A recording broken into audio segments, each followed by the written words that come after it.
Hello dear student, कैसे हैं आप सभी। मैं सुमित अरोड़ा पीडब्ल्यू में आप सभी का बहुत बहुत स्वागत करता हूं। डियर स्टूडेंट, आपको पता है हम लोग डेली किसी ना किसी एक विषय के ऊपर चर्चा करते हैं, तो आज हमारे लिए सबसे इंपॉर्टेंट चर्चा का विषय है इकोनॉमी के ऊपर। तो देखेंगे कौन सा आर्टिकल है आपके लिए। तो स्टार्ट करते हैं आज के सेशन को। That is very very important session, तो देखने का प्रयास करते हैं। लेकिन सबसे पहले हम लोग एक कोट को देखते हैं जो कि है महात्मा गांधी जी का। ध्यान में रखिएगा, एथिक्स का 4th पेपर भी है और धीरे धीरे ऐसे कलेक्शंस को आप अपने पास रखिए जो डायरेक्टली आपके एग्जाम से रिलेट करेंगे। तो डेली हम कोई ना कोई एक कोट को देखेंगे और कुछ लाइव एग्जांपल्स को भी बहुत जल्दी देखना स्टार्ट करेंगे। लिखा है, ऐसे जिए जैसे कि आपको कल मरना है और सीखे ऐसे जैसे आपको हमेशा जीवित रहना है। दोनों में ही आशावादी तत्व मौजूद हैं। ऐसे जियो मतलब आज के दौर में जियो, कल क्या होगा हमें नहीं पता। आज को पूरी तरीके से जीना चाहिए और उसको फुल्ली पूरी तरीके से उसके पोटेंशियल को यूटिलाइज करना चाहिए और सीखना ऐसा चाहिए कि जैसे मुझको हमेशा ही इसको दिमाग में रखना है। तो दोनों ही बहुत आशावादी तत्व हैं। इसी तरीके से हमको भी अपने जीवन में रखना चाहिए कि इस प्रकार से सीखना चाहिए कि वो हमेशा हमेशा आपके दिमाग में एक इम्प्रिंट को छोड़ के जाए। तो चलिए स्टार्ट करते हैं। क्या है हमारे लिए सबसे इंपॉर्टेंट आज का विषय। That is government limits wheat stocks to control price rise hoarding. तो क्या कह रही है गवर्नमेंट कुछ नहीं, आपके गेहूं के स्टॉक्स जो हैं, जो रखे जाते हैं, आपको मालूम है कि जो बड़ी बड़ी कंपनीज हैं, बड़े बड़े जो ट्रेडर्स हैं, वो स्टॉक रखते हैं। तो उसको कुछ गवर्नमेंट जो है वो कंट्रोल करना चाह रही है ताकि जो गेहूं की कीमत लगातार बढ़ती जा रही है उसको रोका जा सके। क्या है पूरा माजरा, थोड़ा सा देखने का प्रयास करेंगे।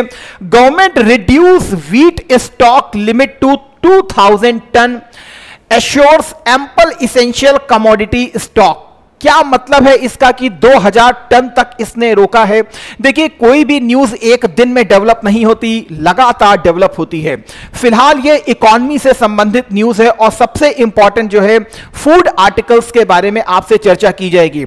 एक छोटा सा इशू है लेकिन वो पूरी इकोनॉमी को किस प्रकार से प्रभावित कर सकता है, अब इसकी हम चर्चा करेंगे। फिलहाल प्रीलिम्स का मेंस दोनों के हिसाब से आपको इसको सोचना चाहिए क्योंकि बहुत सारी चीजों की इसमें बहुत डिटेल में आपके साथ चर्चा होगी।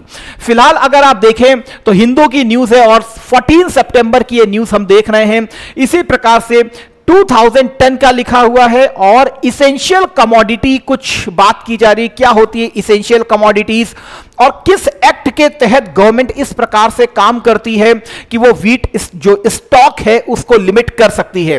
फिलहाल ये तो अभी की न्यूज है, लेकिन इसके साथ ही जरा ये भी आप देख सकते हैं, that is a press information bureau का है, जिसमें सेंटर ने साफ साफ कहा है कि भाई 2000 मीट्रिक टन जो है अब इसकी स्टॉक लिमिट कर दी गई है। फिलहाल जून की अगर हम बात करें तो जून में यह लिमिट 3000 मीट्रिक टन हुआ करती थी। फर्दर इसको रिड्यूस किया गया है क्योंकि जून से लेकर के आज जो सितंबर चल रहा है, प्राइस रिड्यूस नहीं हुए हैं बल्कि प्राइस इंक्रीज हो रहे हैं। इसीलिए गवर्नमेंट ने फिर से एक लिमिट लगाई है कि भाई 3000 मीट्रिक टन तक जो ट्रेडर है वो अपने पास होल्ड करके नहीं रख सकता, अब केवल 2000 मीट्रिक टन तक होल्ड करके रखेगा। क्या है हम देखेंगे इसका मतलब। Trader and wholesalers, big chain retailers के लिए कहा गया है। लिखा है, all wheat stocking entities to register in wheat stock limit portal and update stock every Friday। That is very very important है। सीधा सा माजरा मैं आपको बता देता हूं। आप बहुत सारे कारण हैं, जैसे इस बार हम देखें तो आपको पता है कि मॉनसून बहुत अच्छा नहीं रहा है। मॉनसून डिलेड मॉनसून आया है, एल नीनो का ईयर है, तो उस हिसाब से अगर हम देखें तो बारिश भी प्रॉपर नहीं हुई है, तो कहीं ना कहीं प्रोडक्शन जो है वो कम हुआ है। फिलहाल रबी की फसल के रूप में हम गेहूं को देखते हैं और अगर आपको पता हो तो फरवरी मार्च अप्रैल में भी बहुत सारा हेल स्टॉर्म आया, बारिश हुई, उसके कारण भी हमारी फसल बहुत हद तक खराब हो गई। तो प्रोडक्शन जो है वो बहुत हद तक इंक्रीज नहीं है, तो हमारे पास सरप्लस जो है थोड़ा सा कम है। लेकिन गवर्नमेंट ये क्लेम कर रही है, गवर्नमेंट ने अपनी तरफ से भी बताया है कि भाई सरप्लस हमारे पास एनफ है, सरप्लस की कोई दिक्कत नहीं है। लेकिन क्या होता है ना कि कुछ र्यूमर्स को भी क्रिएट किया जाता है। उस र्यूमर्स के कारण क्या कहते हैं, ऐसा माना जा रहा है कि देखिए सीधी सी बात है, अगर थोड़ा सा भी अगर किसी को पता चल जाए कि भाई, आपने खुद देखा होगा कुछ समय पहले एक हलचल चली थी कि भारत में नमक कम हो गया, तो लोगों ने 10-10, 15-15, 20-20 पैकेट नमक केवल रख लिए थे। तो भारत में अगर छोटी सी भी र्यूमर फैल जाए तो वो र्यूमर का बहुत बड़ा इंपैक्ट हो सकता है। इसी प्रकार गेहूं को लेकर के भी हो रहा है। सरकार के भंडार भरे हुए हैं, सरकार को ऐसा कोई भी चिंता की बात नहीं है, लेकिन फिर भी मार्केट में जो व्हीट के प्राइस हैं वो कम क्यों नहीं हो रहे हैं, सरकार के लिए चिंता का विषय यह है। तो इसमें सबसे इंपॉर्टेंट चीज है, आर्टिफिशियल स्टॉकिंग की जाती है, आर्टिफिशियल होल्ड, आर्टिफिशियल इसके प्राइस को बढ़ाया जाता है। कैसे? अगर यह पता चल जाए कि भाई थोड़ा सा प्राइस राइज कर रहे हैं या सरकार कुछ लगातार गेहूं के प्राइस राइज कर रहे हैं, कमोडिटी के प्राइस राइज कर रहे हैं, तो जो कार्टेल्स होते हैं, जो ट्रेडर्स होते हैं, वो उसकी होर्डिंग करना स्टार्ट कर देते हैं ताकि थोड़ा समय हो जाए और प्राइस राइज करे, क्योंकि डिमांड एंड सप्लाई का खेल होता है। इसीलिए जानबूझ के उसकी डिमांड को रेस करवाया जाता है और बाद में क्या कहते हैं, उसको बेचा जाता है। मतलब सीधी सी बात यह है कि जो सरकार है वो इन होर्डिंग्स के ऊपर प्रतिबंध लगाने का लगातार प्रयास कर रही है। कैसे, उसको हम देखेंगे। फिलहाल पहले तो 3000 मीट्रिक टन तक होलसेलर जो था अपने पास रख सकता था, बड़ा जो ट्रेडर है वो रख सकता था, लेकिन अब इसको घटा के 2000 मीट्रिक टन कर दिया गया है। मतलब 1000 मीट्रिक टन जो है अब वो कहां पर आ जाएगा, वो आ जाएगा आपके मार्केट में। देखिए लिखा है, close monitoring enforcement of wheat stock limit by centre and the state to ensure no artificial scarcity of wheat. क्योंकि सबसे इंपॉर्टेंट चीज ये हो रही है, आर्टिफिशियल स्कार्सिटी को ऐसा लग रहा है जनरेट हो रहा है, लेकिन जबकि ऐसा होना नहीं चाहिए था। इसमें र्यूमर्स का बहुत बड़ा खेल होता है। अगर इस चीज को देखें तो ये तो मैंने आज की आपको न्यूज बताई है, यही 12 जून के आसपास आप देख रहे हो, तो भी आप यही चीज देख रहे थे कि गेहूं की कीमतों पर सरकार का सख्त रवैया और लगाई गई स्टॉक लिमिट। लेकिन उस समय होलसेलर्स के लिए स्टॉक लिमिट कितनी थी? 3000 मीट्रिक टन। 3000 मीट्रिक टन लगाई गई थी और रिटेलर्स के लिए 10 मीट्रिक टन की लिमिट को लगाया गया था। लेकिन अब इसी होलसेलर को कहा गया है, भैया तुम्हारी जो लिमिट है वो 2000 मीट्रिक टन की जा रही है। मतलब क्योंकि जून से लेकर के सितंबर तक के महीने में देखा गया तो इन्फ्लेशन लगातार बढ़ रहा है, खासकर वेजिटेबल्स का, फूड आर्टिकल्स का। इसीलिए लगातार जब गेहूं का प्राइस, और भाई रोटी कपड़ा मकान, that is a basic things, अगर गेहूं ही लगातार महंगा होता चला जाएगा तो गरीब आदमी खाएगा क्या? और दूसरी तरफ आपको मालूम है सितंबर जा रहा है, अक्टूबर नवंबर फेस्टिवल के सीजन है और फेस्टिवल सीजन में ऑटोमेटिक डिमांड जो है बहुत तेजी से रेस करेगी। अगर इसी तरीके से इसेंशियल कमोडिटी जो हमारे आधारभूत जो जीवन का आधार है, अगर वही इस प्रकार से बढ़ता रहेगा तो फिर दूसरी कमोडिटीज का क्या होगा? लगातार महंगाई बढ़ती चली जाएगी। इसीलिए सरकार ने हस्तक्षेप करना स्टार्ट किया, कहा 3000 मीट्रिक टन नहीं, अब 2000 मीट्रिक टन कर दो। ठीक है ना? तो वही चीज आपके सामने लिखा है, stock limit on financial year 2023-24। यहां पर मैं आपको बहुत चार्ट के माध्यम से बताने का प्रयास करता हूं। यह चार्ट जो है पूरी तरीके से चीजों को शो कर देता है। देखिए खेल क्या होता है? खेल होता है डिमांड एंड सप्लाई का। डिमांड एंड सप्लाई का खेल होता है। डिमांड एंड सप्लाई का खेल होता है। किसी तरीके से डिमांड को बढ़ाया जाए, सप्लाई अगर कम है, डिमांड बढ़ रही है, सप्लाई अगर क्या है, कम है, तो ऑटोमेटिक क्या हो जाएगा? Price will be shoot up, price will be increased. गेहूं में यही हो रहा है भाई, आधारभूत है तो गेहूं की डिमांड जो है बहुत है, लेकिन सप्लाई क्या है, इसकी कम हो रही है, तो ऑटोमेटिक क्या हो रही है? ये बढ़ रही है। एक्चुअल में ये जो गेहूं की सप्लाई है, ये सरकार की तरफ से तो कम नहीं हो रही है, लेकिन इसको जो यहां पर कमी करवाई जा रही है, उसमें आर्टिफिशियल स्कार्सिटी को प्रमोट किया जा रहा है। कृत्रिम रूप से इसकी कमी की जा रही है। किसके द्वारा? होर्डिंग्स के द्वारा। मतलब जानबूझ के इसको खाद्यान्नों को स्टोर किया जा रहा है ताकि डिमांड जैसे जैसे बढ़ेगी प्राइस ऑटोमेटिक धीरे धीरे बढ़ता चला जाएगा। मैं जा करके सीधे सीधे अभी 5000 टन गेहूं खरीद लूं और अपने पास रख लूं। अब आप खुद ही सोचिए, जैसे जैसे मैं देखूंगा कि थोड़ा सा 2 महीने रुके तो 2 महीने रुक गए और अगर थोड़ा सा गेहूं का प्राइस बढ़ा तब फिर मैं धीरे धीरे उसको रिलीज करूंगा। तो इस प्रकार से होर्डिंग्स जानबूझ के करवाई जाती है। ऐसा नहीं कि हर समय ये निगेटिव होता है, कुछ अमाउंट तक होर्डिंग्स बहुत जरूरी भी रहती है, ऐसा भी नहीं है।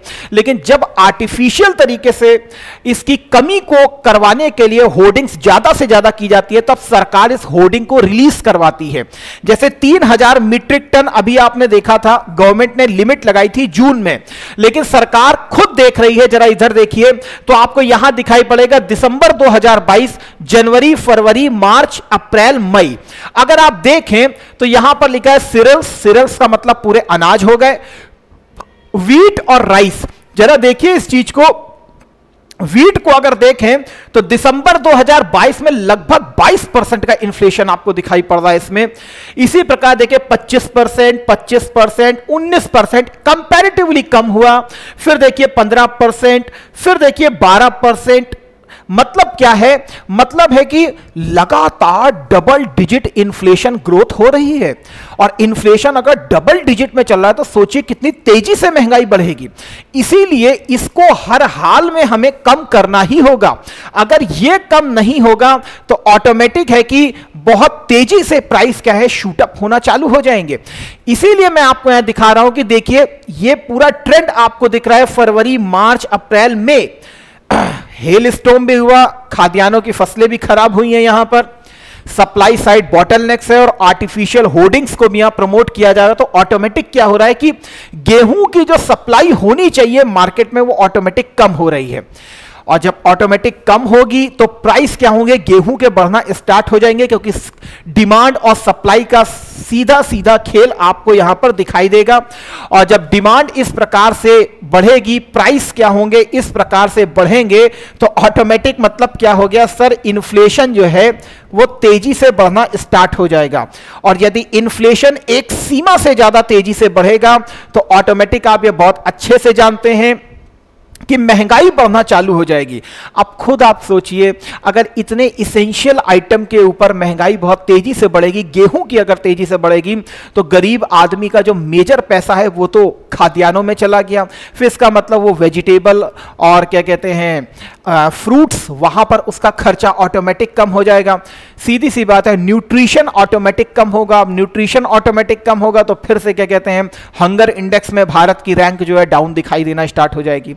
अगर यहां पर महंगाई बढ़ेगी लगातार तो आदमी का जो एक मिडिल वर्ग का भी आदमी जो है उसकी भी जो एक्सपेंसेस है यहां पर ऑटोमेटिक बढ़ेंगे। जब यहां ऑटोमेटिक बढ़ेंगे तो कहीं और दूसरी जगह खर्च होगा। इसका मतलब परचेसिंग पावर जो है ऑटोमेटिक कम होगी और वो दूसरी जगहों पर उसका भी कोई ना कोई असर आपको देखने के लिए मिलेगा। तो ऑटोमेटिक अगर इस तरीके से महंगाई रेस करेगी तो फिर आरबीआई को भी कुछ ना कुछ हस्तक्षेप करना ही पड़ेगा। फिर ब्याज दर से लेकर के पूरा जो इकोनॉमी का वर्चुअस साइकिल है वो डाउन होना स्टार्ट हो जाएगा।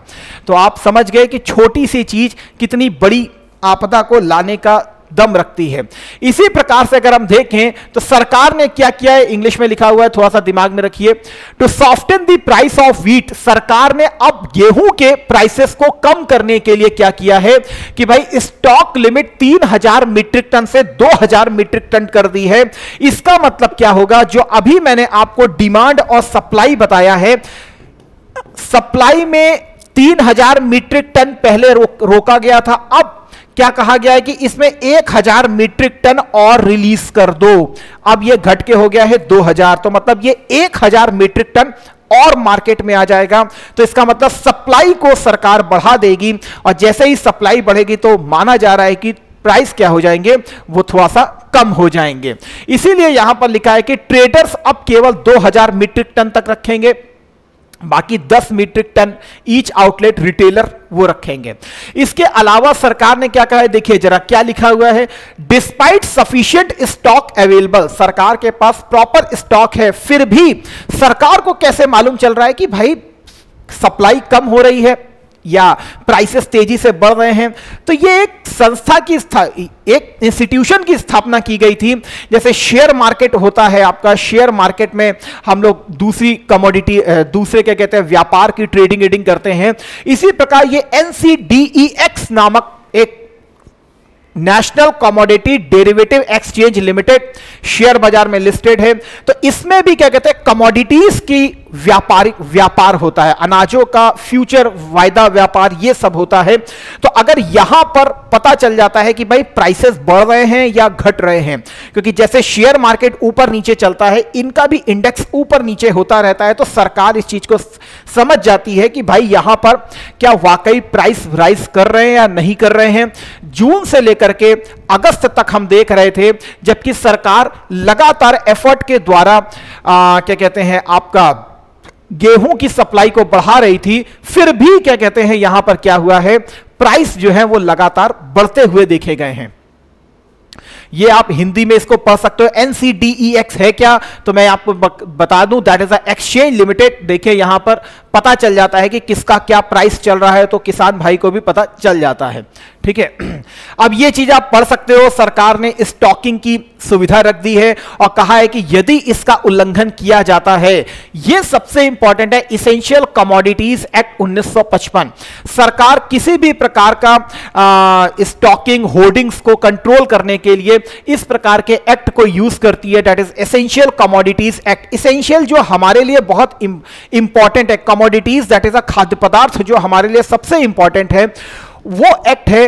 इस एक्ट के द्वारा सरकार ने इस प्रतिबंध को लागू कर दिया है कि भाई 3000 से 2000 मीट्रिक टन अब होर्डिंग्स की सीमा को रखा गया है और इसकी लगातार आपको सूचना अपडेट करनी होगी। सरकार के पास उसका पंजीकरण कराना होगा, व्यापारी जो बड़ा व्यापारी है उसको, और उसकी लगातार शुक्रवार समीक्षा भी की जाएगी। तो सरकार पूरी तरीके से पंजीकरण भी करवाएगी और इस पर नजर भी रखेगी। तो ऑटोमेटिक कहीं ना कहीं होर्डिंग्स को यहां पर कंट्रोल कर लिया जाएगा, तो सप्लाई जो है ऑटोमेटिक बढ़ जाएगी। यहां पर अगर आप देखें तो सरकार और क्या कर रही है, सरकार एक सबसे इंपॉर्टेंट चीज लेकर के आई थी, दैट इज OMSS, याद रखिएगा, open market operation system. Open market operation system, OMSS sale scheme, open market sale scheme, खुले बाजार की नीति, इसको कहते हैं खुले बाजार की नीति। आपको बहुत अच्छे से पता है कि FCI जो है, फूड कॉरपोरेशन ऑफ इंडिया, वो सरकार का जो स्टॉक होता है वो अपने पास रखती है।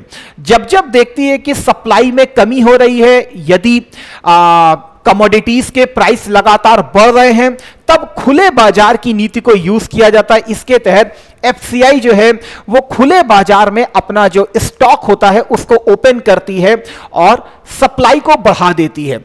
जून में भी सरकार ने लगातार ओपन मार्केट ऑपरेशन जो सेल स्कीम था, इसके तहत लगभग 1.5 लाख टन से ज्यादा, आई थिंक, हां, इतना लगभग मार्केट में उन्होंने बकायदा इसकी सप्लाई को बढ़ाया था through open market sales scheme के तहत। लेकिन फिर भी मार्केट में प्राइस घटे नहीं, गेहूं का प्राइस बढ़ रहा है। तो कहीं ना कहीं आपको समझ में आ रहा होगा कि सप्लाई में कमी है, लेकिन यह सप्लाई आर्टिफिशियल स्कार्सिटी की तरफ हमको इशारा करती है, होर्डिंग्स की तरफ इशारा करती है। इसीलिए सरकार ने होर्डिंग्स को कंट्रोल करने के लिए इसेंशियल कमोडिटीज एक्ट 1955 के तहत होर्डिंग्स पर फिर से लिमिट लगाई है। 3000 मीट्रिक टन से घटा के 2000 मीट्रिक टन तक उसको लेकर के आया गया है। Why are stocks being imposed? किस लिए स्टॉक लिमिट लगाई गई है? तो याद रखिए, यहां पे मैंने कारण दिए, इनको जरूर याद रखिएगा, दिस इज वेरी इंपॉर्टेंट, क्योंकि गेहूं उत्पादन पर चिंता हो रही है सरकार को। 2023 में लगातार बारिश, ओलावृष्टि से उत्पादन में कमी हुई है। तो इस उत्पादन में कमी के कारण, अब ये तो अखबारों से सबको मालूम चल जाता है और आदमी तुरंत धारणा लगा लेता है कि भाई इस बार कमी हुई है तो ऑटोमेटिक क्या है कि प्राइस राइज होनी चाहिए। इसीलिए व्यापारी वर्ग पहले ही सक्रिय हो जाएगा, ट्रेडर पहले ही सक्रिय हो जाएगा, वो कहेगा नहीं होर्डिंग करना चालू कर दो, अभी मत बेचो, बाद में बेचेंगे, तो ऑटोमेटिक स्कार्सिटी को प्रमोट किया जाता है। इसके अलावा जो मेजर प्रोड्यूसिंग स्टेट हैं दैट इज मध्य प्रदेश, राजस्थान, उत्तर प्रदेश में इतने गेहूं की फसल को नुकसान होने का अनुमान भी लगाया गया, तो यह भी एक बड़ा मेजर कंसर्न है, जिसके कारण क्या कहते हैं स्टॉक लिमिट पर सरकार ने प्रतिबंध लगाया है, क्योंकि सप्लाई साइड जो है वो लगातार बढ़ाना बहुत जरूरी है। इसी प्रकार देखें तो यहां पर ये जो हमको भाई साहब दिखाई दे रहे हैं, ये एक्चुअल में फूड सेक्रेटरी साहब हैं। फूड सेक्रेटरी साहब ने क्या कहा है, shortage rumours about sugar not true. चीनी के ऊपर भी ऐसी चर्चा चल रही है, तो इन्होंने कहा है कि भाई ये र्यूमर जो है बिल्कुल भी ठीक नहीं है। इसके अलावा इन्होंने ये भी कहा है, he also explain the rational behind bringing down stock limit of wheat, impact of monsoon on harvest and stocks of edible oil. तो साफ साफ बताया है कि भाई ऐसी कोई बात नहीं है, यहां पर किसी प्रकार का कोई प्राइस हाइक ना हो, उसके लिए ये चीजें अपनाई जा रही हैं, र्यूमर्स क्रिएट किए जा रहे हैं, लेकिन हमारे पास पर्याप्त मात्रा में स्टॉक अवेलेबल है। इसके अलावा देखें तो ये इस बार का जो सीजन है वो एक्चुअल में कैसा है, एल नीनो का सीजन है, और एल नीनो में आपको मालूम है कि वर्षा जो है वो कम ही मानी जाती है, तो ऑटोमेटिक इसका भी एक बड़ा खेल है। देखिए ये सब चीजें बाजार को इफेक्ट करती हैं, और बाजार में जब जब ऐसी सूचना पहुंचेगी तो ऑटोमेटिक होर्डिंग्स होना चालू होती हैं, सप्लाई साइड बॉटलनेक्स को क्रिएट करना स्टार्ट किया जाता है ताकि व्यापारी ज्यादा से ज्यादा लाभ को कमा सके।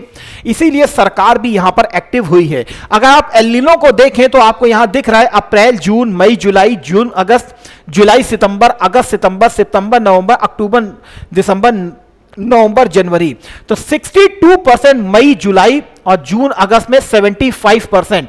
तो ऑटोमेटिक इस प्रकार का एस्टिमेशन किया गया था कि भाई ये एल नीनो है, सूखा पड़ेगा, कम वर्षा की संभावना है, तो कृषि प्रभावित ऑटोमेटिक होगी ही, उत्पादन प्रभावित होगा, तो फिर चाहे राइस हो चाहे दूसरी भी कमोडिटीज हो, उनके बारे में भी एक धारणा लगाई गई थी कि भाई ऑटोमेटिक उत्पादन कम होगा तो प्राइस राइस होना स्टार्ट होगा ही होगा, और व्यापारी इसके लिए पहले से ही तैयार है। इसीलिए तो देखिए जून में 3000 मीट्रिक टन की सरकार ने लिमिट लगाई थी, उसके बावजूद क्या कहते हैं प्राइस लगातार बढ़ रहे थे, तो अंततः अब सरकार को 2000 मीट्रिक टन की लिमिट लगानी पड़ी है ताकि प्राइसेस जो हो कंट्रोल हो। अगर प्राइस कंट्रोल रहेंगे किसके, इसेंशियल कमोडिटीज के, तो इंसान के पास दूसरी चीजों को खरीदने के लिए परचेजिंग पावर जो है, परचेजिंग पावर पैरिटी जो है वो, क्रय शक्ति क्षमता जो है वो ऑटोमेटिक बढ़ेगी। अदरवाइज फिर आप खुद ही सोचिए कि अगर केवल गेहूं और इन सब चीजों के लिए अगर इंसान के खर्चे ज्यादा होंगे जो कि इसेंशियल है, तो ऑटोमेटिक उसको फिर दूसरे खर्चे जो हैं वहां पर कमी करनी पड़ेगी, और जब वो कमी करनी पड़ेगी तो फिर जो दूसरी साइकिल है इकोनॉमी की वो ऑटोमेटिक डाउन हो जाएगी। तो ऑब्वियस सी बात है, आप इस चीज को बहुत अच्छे से समझ गए होंगे। अब खुद सोचिए, एक तरफ होलसेलर है, अब इसके ऊपर 3000 मीट्रिक टन पहले लगाया गया था, अब इसको कर दिया गया 2000 मीट्रिक टन। अब यहां से क्या होगा, लगभग 1000 मीट्रिक टन भागेगा बाहर की तरफ, तो रिटेलर आएगा।